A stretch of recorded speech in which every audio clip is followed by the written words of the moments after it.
Ladies and gentlemen, welcome to Real Talk with Saieed Ali. I'm your host, Saeed. We do want to thank you for joining us tonight, viewers. Remember, we are live on Facebook and YouTube. Facebook is Real Talk with Saieed Ali. Like and share. On YouTube, it's TT Real Talk. Subscribe, hit the bell, viewers. And no matter where you are in the world, you would know when we go live. So remember that, viewers. Go to our social media platform. Like and share, subscribe. And you could watch it there.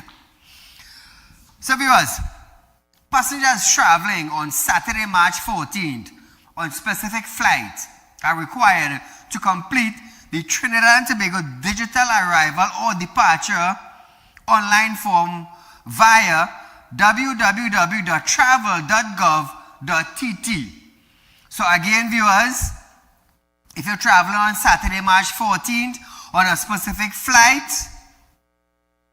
you are required to complete the Trinidad and Tobago digital arrival or departure online form via www.travel.gov.tt. So remember that, viewers. This comes as authorities at the airport are testing the online immigration and custom platform. The link will be accessible from March 14th, and passengers on these testing flights are to complete their form on the date of travel. For more information, you can contact Caribbean Airline social media page for more information. So, viewers, a newspaper report published on Wednesday stated that the U.S. had compiled a list of persons of interest in TNT linked to illegal drugs, guns, and violence. But Homeland Security Minister Roger Alexander says the country will soon get more information on the matter. The list follows TNT becoming a signatory to the America's Counter Cartel Coalition, which Donald Trump said would involve deadly force against cartels in Latin America and the Caribbean. Meanwhile, during Wednesday's conference, opposition Senator Faris Al-Rawi requested and questioned why the government is relying on the U.S. list, asking whether local agency did not already have similar information. Listen to this. You mean to tell me that Roger Alexander, after 3 periods of emergency, 2 states of emergency, does not have a list of his own, supplied to him by the Commissioner of Police, not as it relates to breach or disclosures of law, but you mean to tell me that Minister Alexander is telling us that the Trinidad and Tobago police don't have a list? So, viewers, Al-Rawi drew reference from previous SOEs saying the TTPS already has intelligence on organized criminal network. Faris. The last state of emergency for detention, there was a massive list of persons who were detained as gang leaders. Gang leaders, obviously, if they were detained, the reason in the detention orders is that they were gang leaders. So you mean to tell me Roger Alexander didn't have that list? So, viewers, Faris himself said, I believe it was back in 2014, that they knew all. They know everybody. You understand? So it was a matter of time before they acted. But hopefully later on, tonight's show, I'll play the video for you.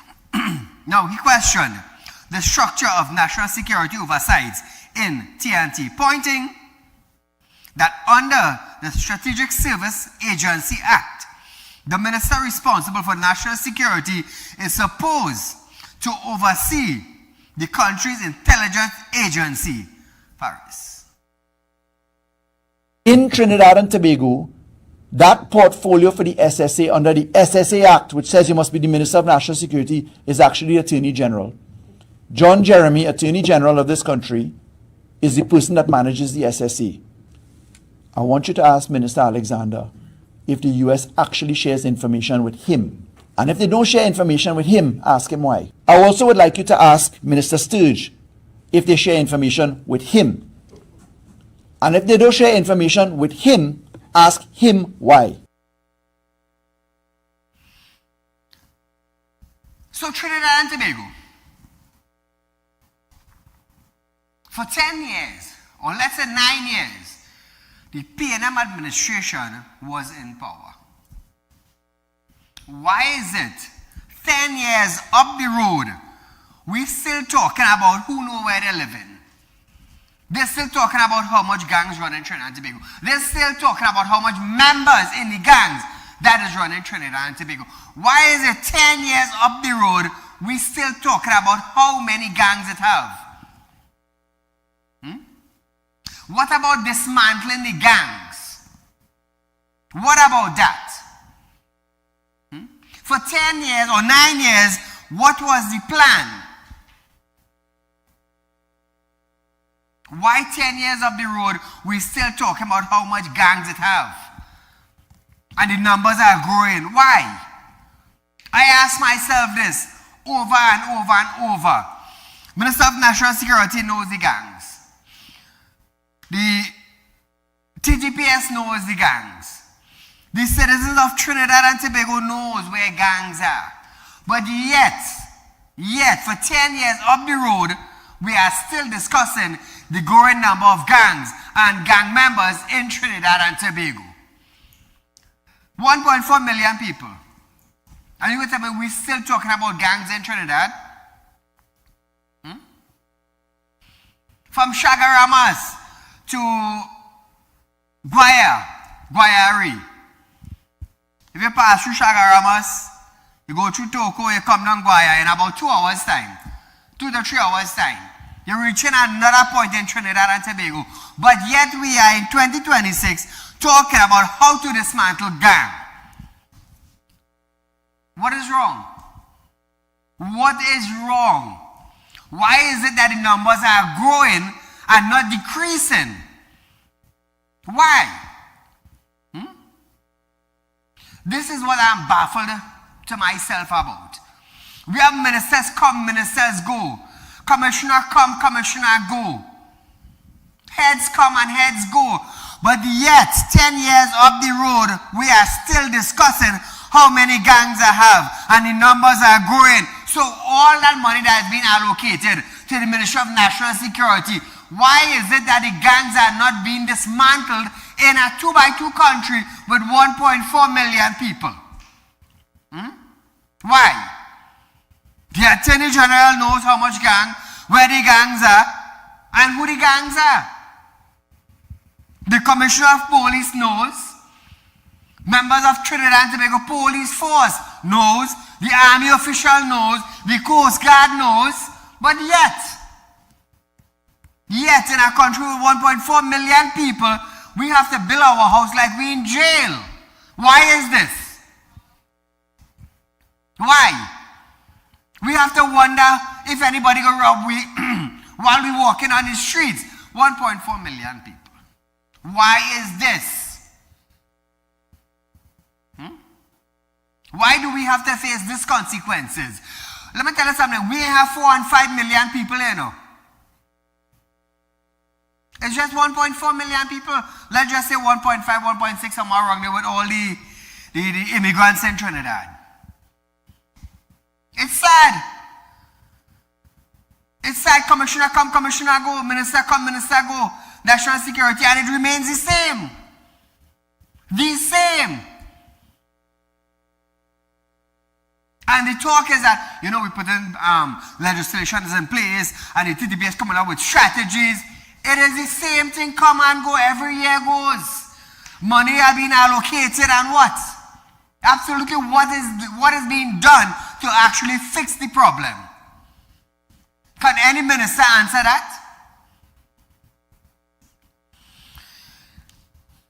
Al-Rawi further questioned Alexander's absence during the Shield of America summit, saying the Homeland Security Minister should be there.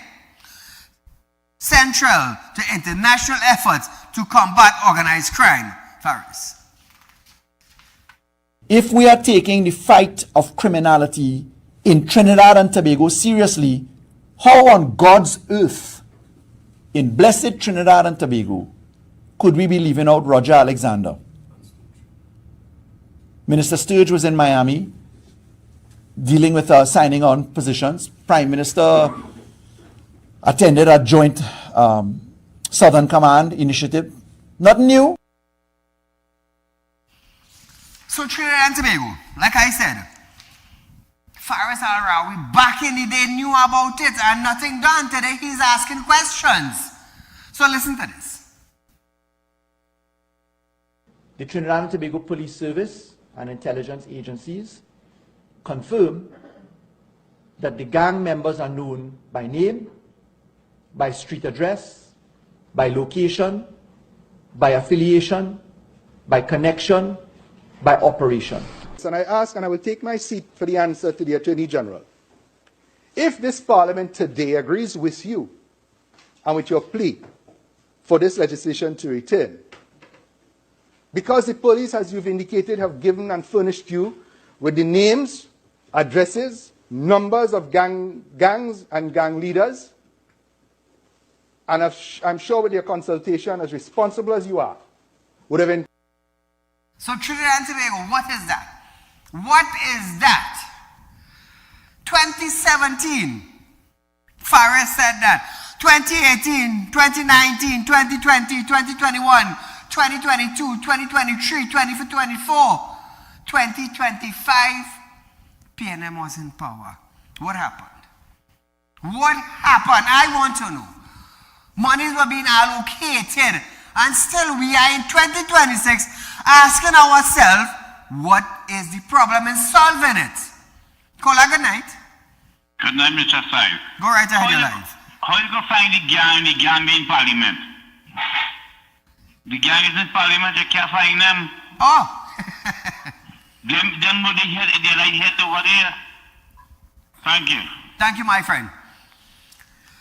So, Trinidad and Tobago, I just want to excuse my dressing tonight, how I dressed down, I wasn't feeling, I wasn't getting the vibes to dress up tonight and come on TV, after the incident that happened with my Range Rover.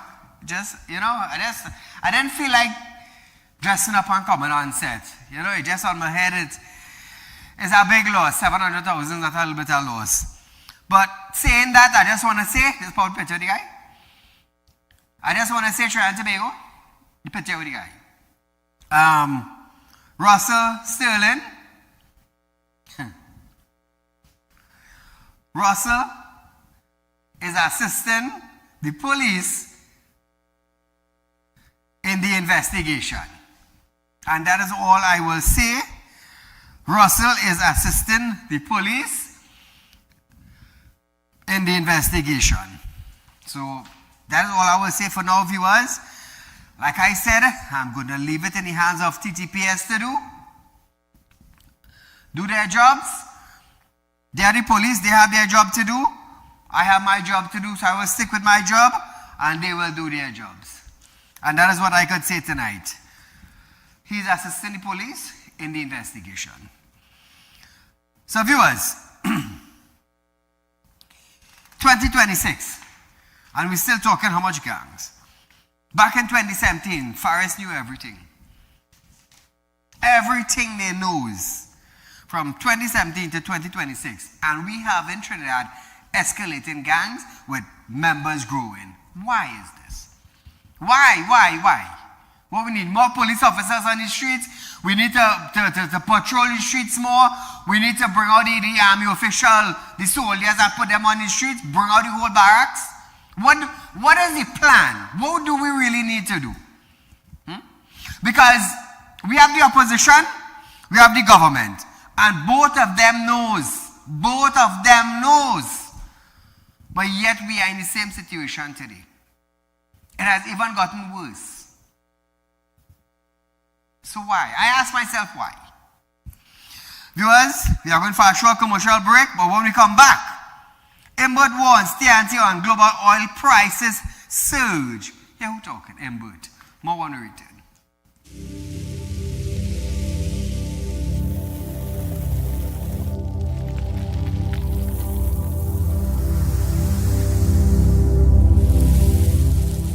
We'll be right back.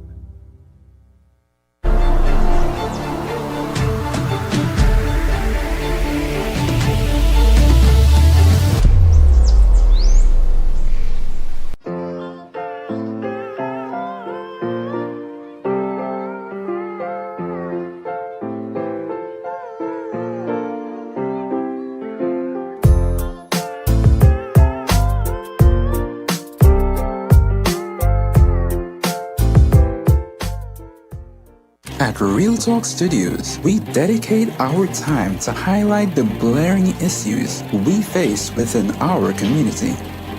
Catch us live every Wednesday between 7 to 8 p.m. Real Public Concern. Because your concerns are meant to be heard. Send your email to realpublicconcerns@gmail.com.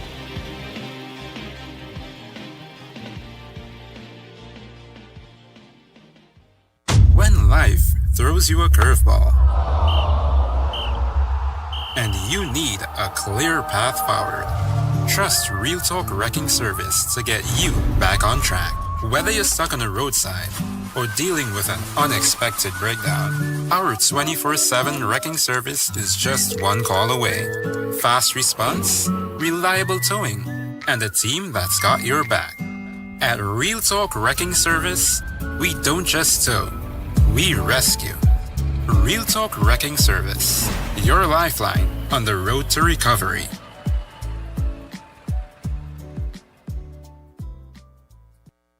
Welcome to Real Talk Financing and Investment, a place where your loans are guaranteed and you're rewarded with up to 5% upfront interest on your deposit. Why wait when you can invest with us today and reap the benefits? Speak with a representative at our central branch at 238-6716, 231-6219, or 339-1670, or our south branch at 242-9944, 241-0543, or 339-1670. Real Talk Financing and Investment. Investment company just for you. For you. For you. For you.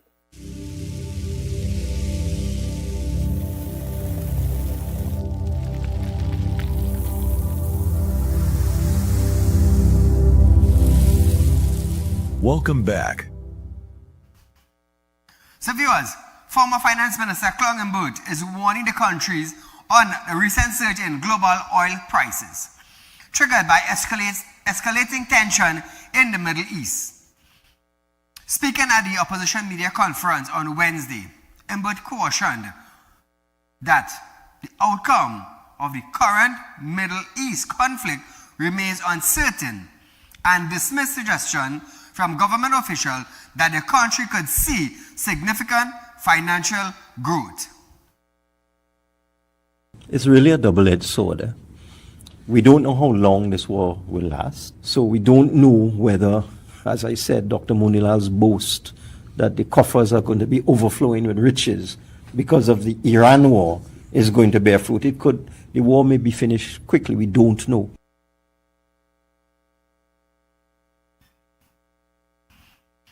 So viewers, drawing from how geopolitical crisis can last far longer than we expected, Mbert used the ongoing conflict stemming from Russia's 2022 invasion of Ukraine. Listen to Mbert one more time. Everybody thought that would be over in a month. 4 years later, literally 4 years, I think it was March of 2022, that the Ukraine war began, more or less. Ukraine war still going on.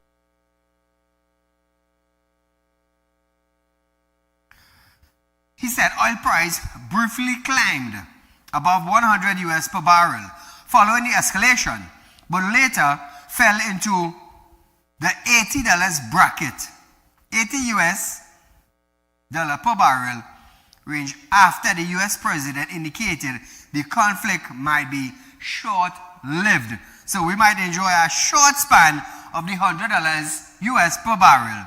Now, he noted that the government's budget is based on an oil price of $73, that is $73 per barrel, while pre-conflict price had been averaging closer to 60 US per barrel. Listen to this. It may not even balance out. When you take the actual low oil price for the first 6 months of the year being way below the budget figure, then you might get a little, a little jump for maybe 3 months or so, who knows. It may not realize the revenues from petroleum that are in the budget, that the budget was predicated on. But there's a other side of it. That's why I say it's a double-edged sword. And but also warned that the shipping companies have already introduced war-related surcharges on container freight, which could drive up the cost of imported goods. Just today, we were talking to somebody from a shipping company, and they said shipping rates are already going up. They put a war surcharge on, containerized freight and so on, and insurance rates will go up as well. So we, in Trinidad and Tobago, little Trinidad and Tobago, we can't do anything about this, Into other news. Among the bomb threat currently engaging officers of the Trinidad and Tobago Police Service, the latest was revealed to be a cargo plane traveling or leaving Trinidad and was en route to Miami. Communication between Miami International Airport Control Tower and the flight Caribbean 790 confirmed this. Listen to this, viewers. And I had a question for you, since it is a bomb threat. We're going to take him by Juliet in that spot, correct? So the aircraft is 8 minutes out. Did you guys want to have an escort to take him over to the box there by Juliet, or do you want me to give him taxi instructions? The incident occurred on March 6th, but no report of the outcome was uploaded to the Vast Aviation official YouTube channel, where the videos was taken from. Listen. Caribbean 790, Miami Tower, runway 9, clear to land. Clear to land, runway 9, Caribbean 790. So you'll shut down, and then they're going to check out the aircraft. Stand by a second. I have all the ramp vehicles on the frequency and fire commander and equipment. This is 790, go ahead. All right, we're second in command on this one, so BD's taking charge. We're just helping them out. They will be sniffing the aircraft and checking you out, so that you'll see them walking around. We're going to try to get up to you guys here in a second. We're trying to help you. All right, no, sir. We're good, and we're standing by. Thank you. So now, viewers, this is a very strange answer, eh? However, when questioned for further details, Homeland Security Minister Roger Alexander says bomb threats are not unusual. Listen to this. All the bomb threats you're talking about, right? There's a level of intelligence involved, so we want to keep it that way. How many have been reported thus far for the year? Well, it's a normal thing. Some people just get on their phone and make threats. There was one that was existing, that, at Rio Claro. You remember that? In the school.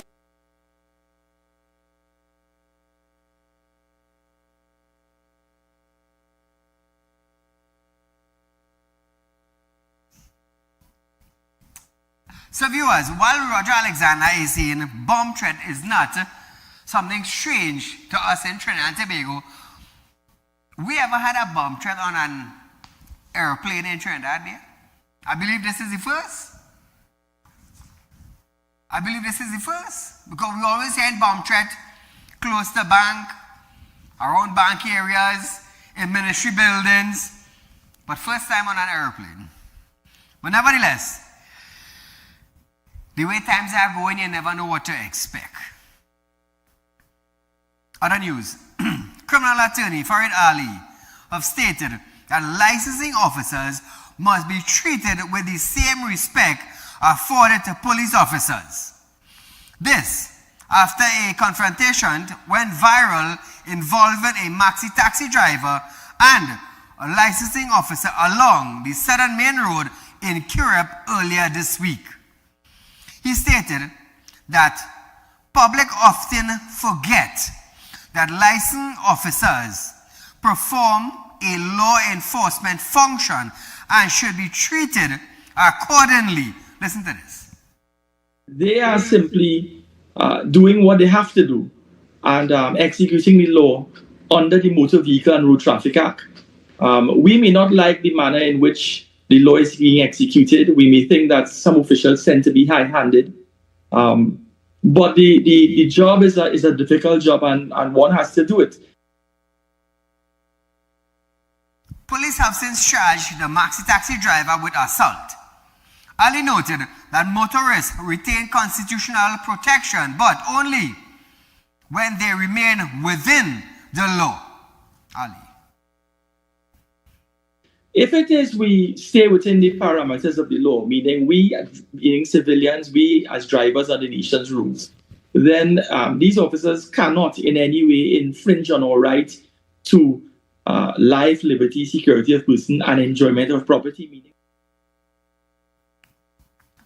Now, Trinidad and Tobago, while we, as law-abiding citizens, I would say, try to follow suit with respecting officers of all law enforcement. I am saying this without an apology. Law enforcement officers also have to understand how to speak to individuals. You see, I will tell you something. Yes, we have to respect the officers and them in all law enforcement agency. But at the same time, the law enforcement officers have to know how to speak to people.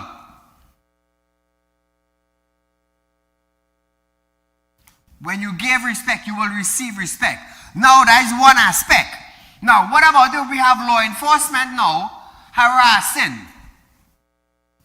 That's another issue to deal with. Now, I am not saying the maxi driver right, or I am not saying the maxi driver wrong.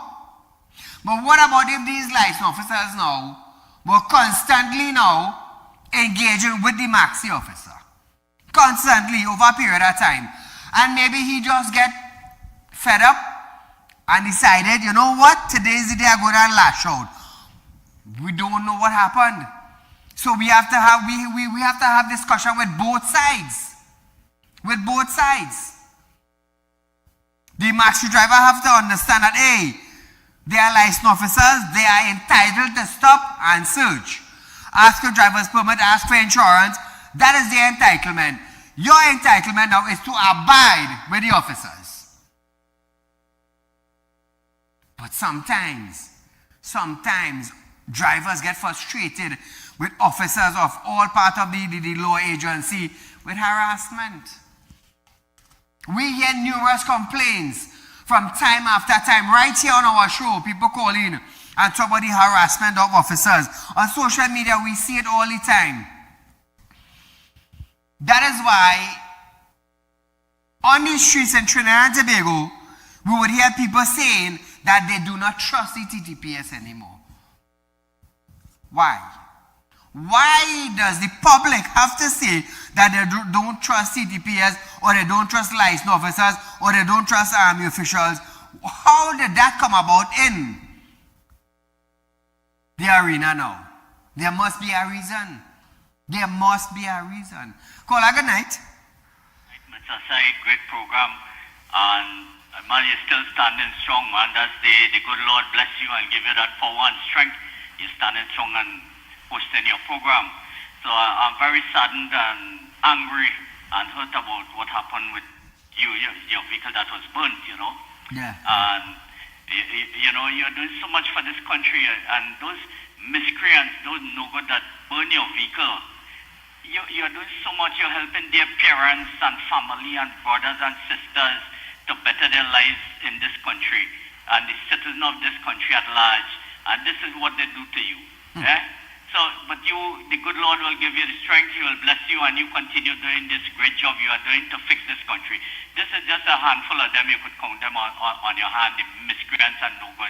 And the parents of those miscreants, I hope that they will bring them before the court, bring them at the station and let the police arrest them. We can't continue to have these kind of people in our society. What example they are. So parents or relatives of those young men that burned the vehicle, take them to the police station. And I called two medical institution in your area there. When I saw it last night, but nobody came with burns. You know, I have relatives who work there. So nobody came reported with burns yesterday Because of the morning day. or during the day. So I feel very hurt about it, you know. And, you know, with reference to crime and so on in this country, you have a big enterprise. But here what you do, you employ a notorious criminal and put him in jacket and tie and say, I want to run my organization, my enterprise. What's going to happen? You know what interests him? Criminals interest him because he's a notorious criminal. And he's going to employ criminals. He have a love for criminals because he was working with them. He support them. He support drug block and things. So what his interest will be? The same thing when he come into your organization. I will say no more on that. Mr. Said, good night. I hope they catch these miscreants and you get justice, man. God will richly bless you. You keep up this great work you are doing to make this country a better place. Thank you, my friend. Oh, trust me, they will be caught. So, viewers,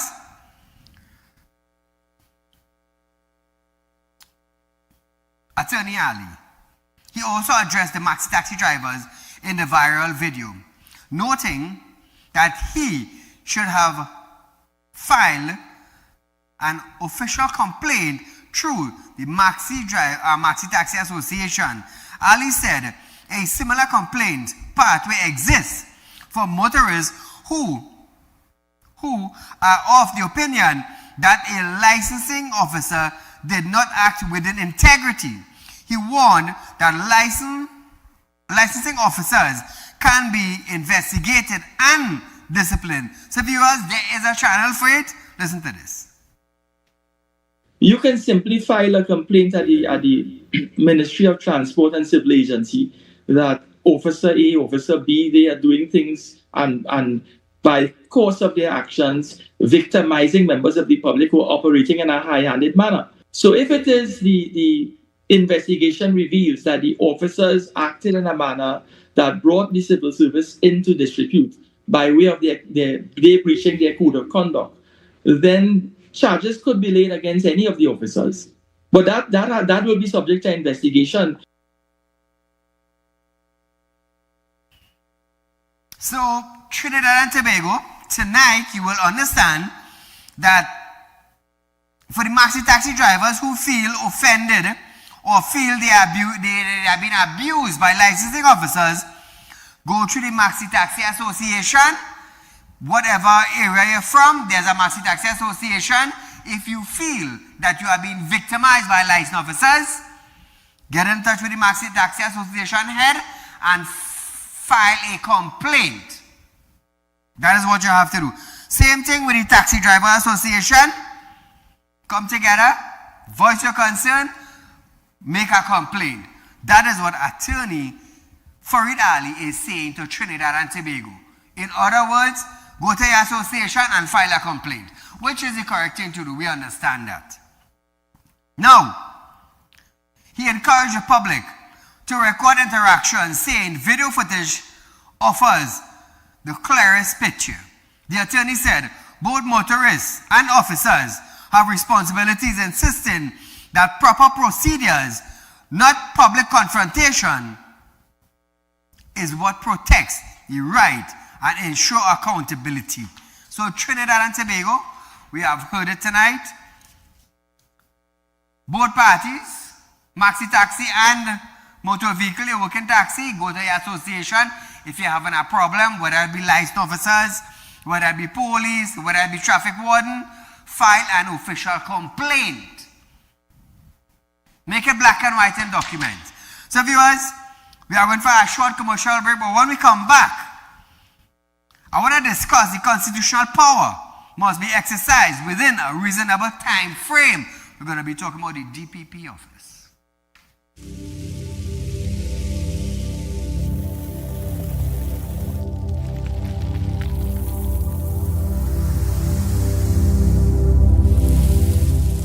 We'll be right back.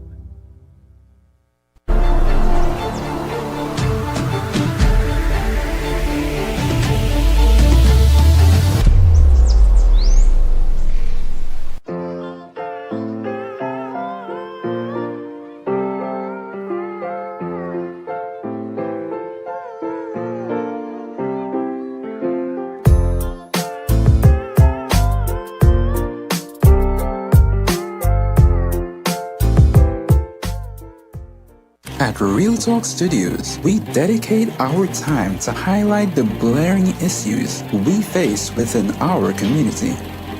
Catch us live every Wednesday between 7 to 8 p.m. Real Public Concern. Because your concerns are meant to be heard. Send your email to realpublicconcerns@gmail.com.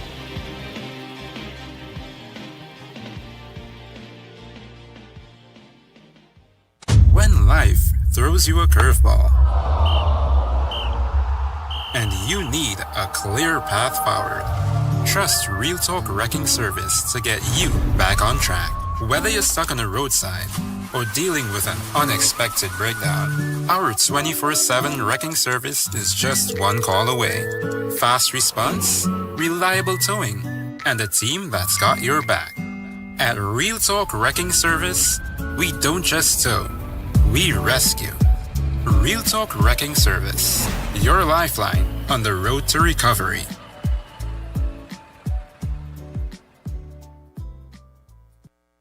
Welcome to Real Talk Financing and Investment, a place where your loans are guaranteed and you're rewarded with up to 5% upfront interest on your deposit. Why wait when you can invest with us today and reap the benefits?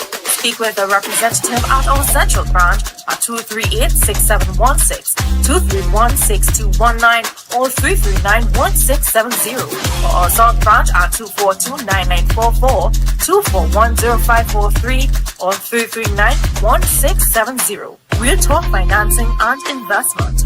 Investment company just for you. For you. For you. For you.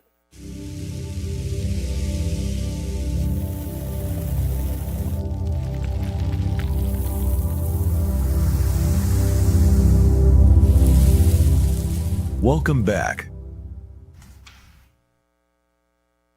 So viewers, for those of you who are now tuning in to Real Talk, after viewing the incident that happened with my Range Rover, I just wanted to let you all know that Sterling Russell is assistant police with the investigations. And I wouldn't say anything more. I don't want to compromise wherever it is that the police investigating. So I just want to let you all know that Sterling Russell is assisting the police officers with the investigation.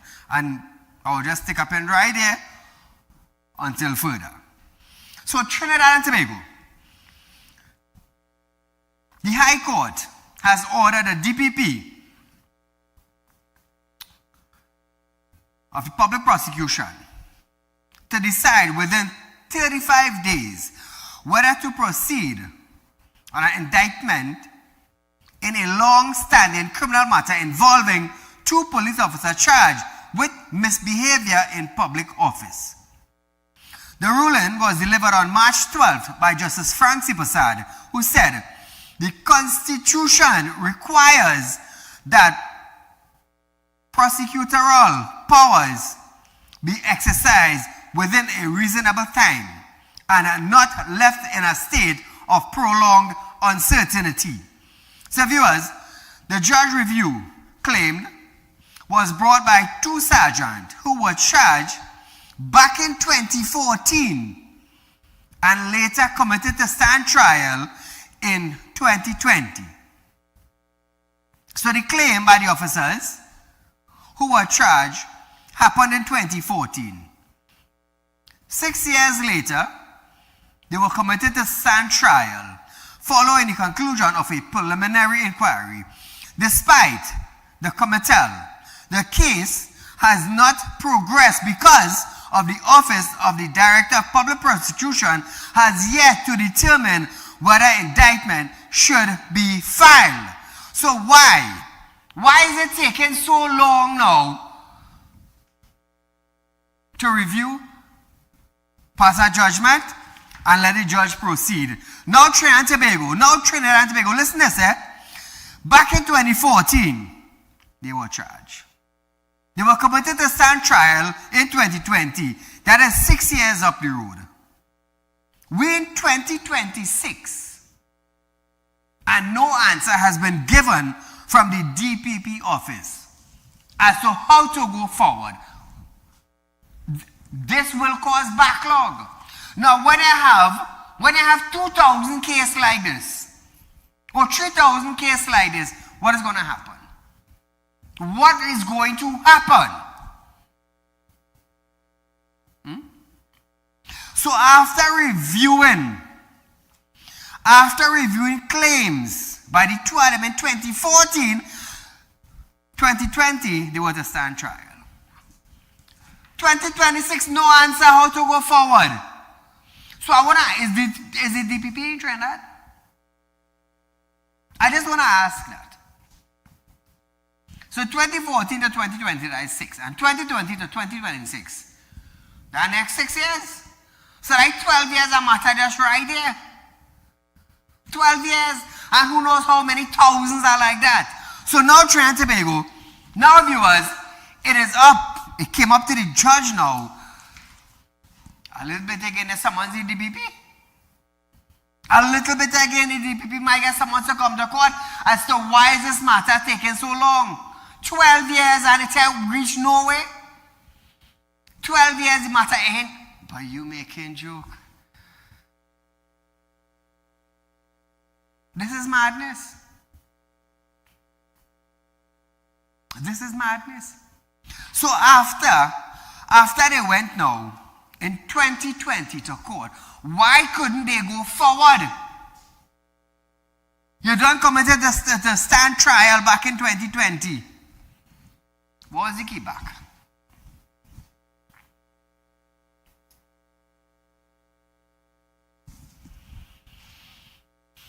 And this is the problem. This is the delay. So, how many prisoners are there now in prison, just like these two officers, waiting patiently? As the years go by, they're waiting. As the years go by, they're waiting. You come to court, your matter court, you present yourself with your attorney, both sides, left and right. This matter has been adjourned to 2028, and we're in 2026. What's the key back? So is it that the justice system is being delayed? I don't know. I'm asking the question here. Imagine Justice Francis Passad have to give the DPP now 35 days in order to respond to this matter that is 12 years old.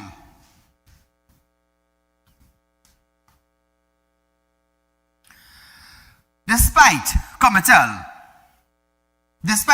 the case has not progressed because the Office of the Director of Public Prosecution has yet to determine whether to indictment should be filed.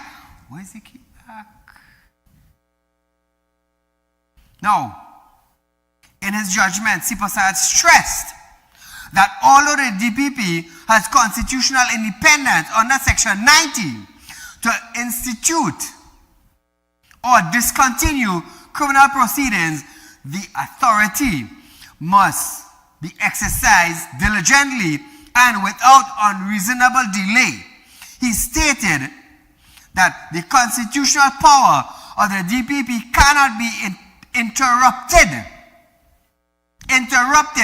as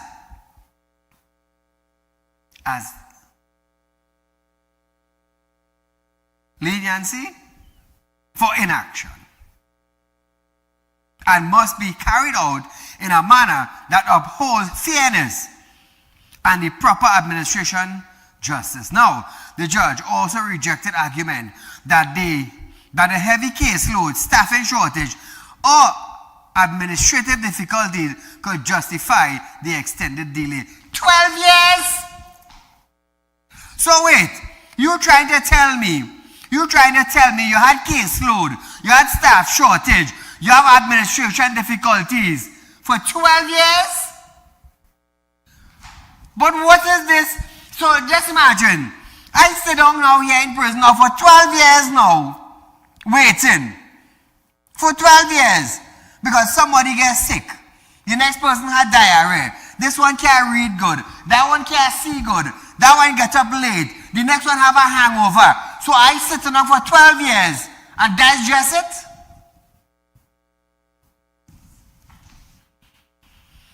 So hence the reason I asked earlier,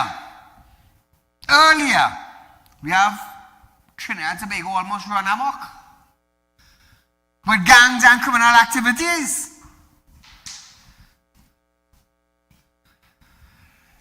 Imagine you get hold of a 5-piece marijuana. Are you taking 10 years to finish our case? 10 years. Boy, it's easy now. Call a good night.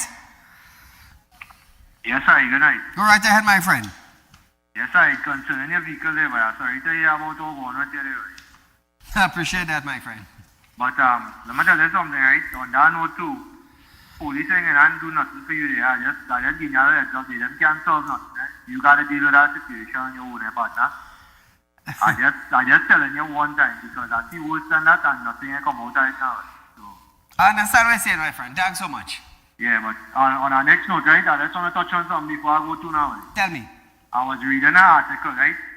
The same article with the guy about the confrontation with the licensing officers and everything. Yes, yes. Let me tell you something, right?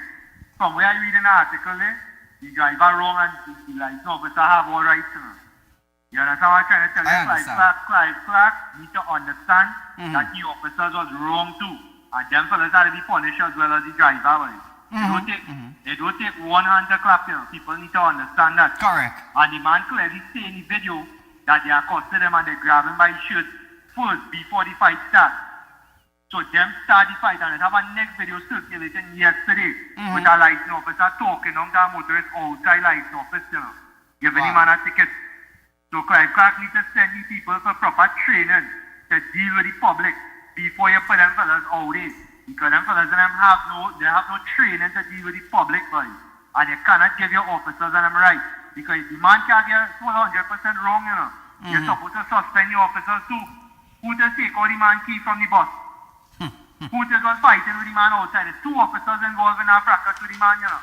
Wow. And they're supposed to suspend the 2 of them while they charge the man. You can't just charge the man and let the officers and go back out there. Understand, yeah. Because that's what they're doing people by side, boy. Anyway, I don't want to take up too much of your time. Thank you, my friend. Enjoy your night, man. Thank you, my friend. So, viewers, in other news, Opposition Senator and former Foreign and CARICOM Affairs Minister Dr. Amy Brown has pointed to emergency cracks within the government's stance on the Middle East conflict, noting that 2 members now appear to be distancing themselves from the administration position supporting the United States and Israel war with Iran. Brown said he had taken note of comments made by Government Senator David Naked and Legal Affairs Minister Saddam Hussein, which suggested unease with the government's position.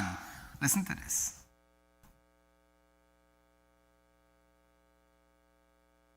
Government senator and then a minister who is an elected member of parliament finding ways to distance themselves from the government's position on the war in the Middle East. So I think both of them profess to be of Islamic faith, and it is clear would have experienced some distress at the government's series of media releases which gave explicit and specific support to the ongoing war in Iran and the Middle East. Now, Avery Brown, let me say something. I'll tell her this, Avery. The government has their stance on it. Kamala Prasad Bisesa is the Prime Minister of Trinidad and Tobago. When asked her a question, she will say what she has to say. On a government perspective and on a personal opinion, don't get caught up with it too. Don't get caught up with it too. Between a government perspective and a personal sight. It's two different things you're talking about. It's two different things you're talking about. I looked at both interviews. Don't get caught up with the personal side and the government side. It's two different things. So don't get tired. Now, he further questioned the government recent participation in the US-led America's Counter-Cartel Coalition, which was discussed during the Shields of America Summit in the United States. This is what? Now, much has been said about this new coalition, or alleged new coalition, that the Prime Minister traveled to the United States of America to associate our republic with. But is it really brand new? The question to the Prime Minister upon her return, when she convenes her media conference at the Piarco International Airport. I'm speaking as a man of faith. What is the difference between what we've now joined and what the U.S. Secretary of State indicated that we joined in August of 2025, which was a U.S.-led coalition comprising Caribbean and Latin American countries operating to stop the flow of drugs into the United States of America? So viewers, like I said, you must not get between the personal view and the government point. Now, when asked, David Naked, he gave a personal view. A personal view should not be considered as the government view. That was a low blow, boy. Sad. It's sad. But nevertheless, Trinidad and Tobago, Minister of Trade, Investment and Tourism, Satyakama Maharaj, have stated that the Trinidad and Tobago is significantly closer to establishing a strong yachting system. Maharaj explained that opening up Trinidad entire west coast and the island of Tobago to capitalize on the nation's strategic position outside the hurricane belt will create a vibrant marine sector. Listen to this. We went into the whole day with the marine sector. We identified 20 impediments to the yachting, to the growth of the yachting industry. And after 8 months, next month we have solved the 15th one. We have the sail clear system. So you can, before you come in, you'll have all your approvals. You have to line up, right? And the yachts can come in. So now, viewers, he noted that the project has created economic potential. Because these are high value visitors. Somebody come in and spend 40, 50,000 US a month. Cruise ship come, the man spend $200 and he go back. Go eating and drinking in the cruise.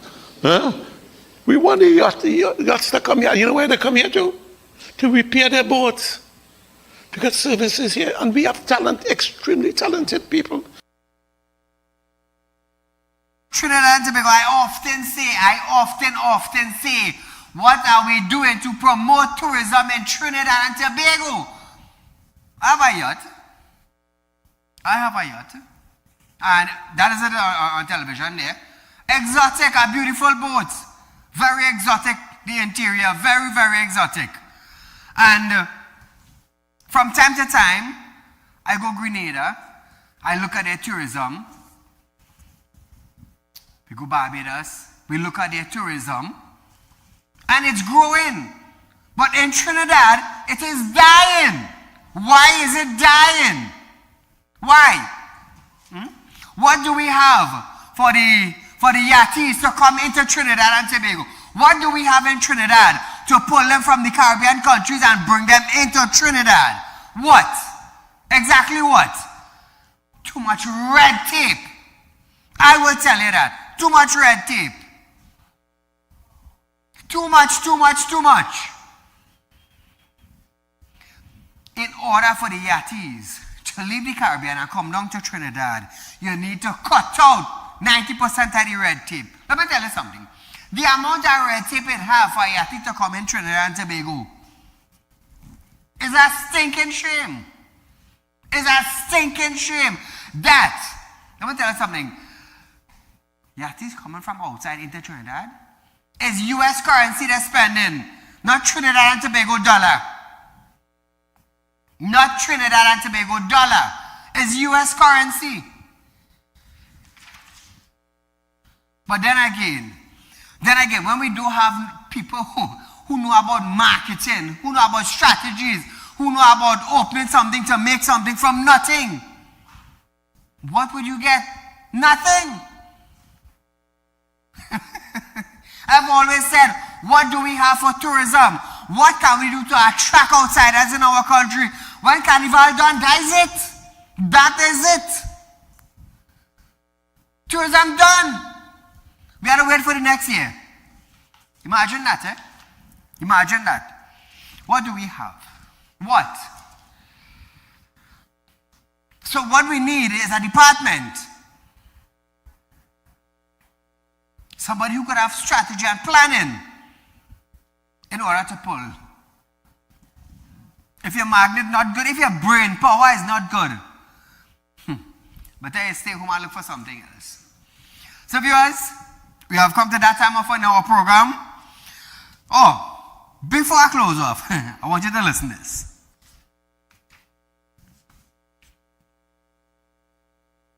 We have moved licenses approval. 82% are approved. Applications are approved in 24 hours. Right.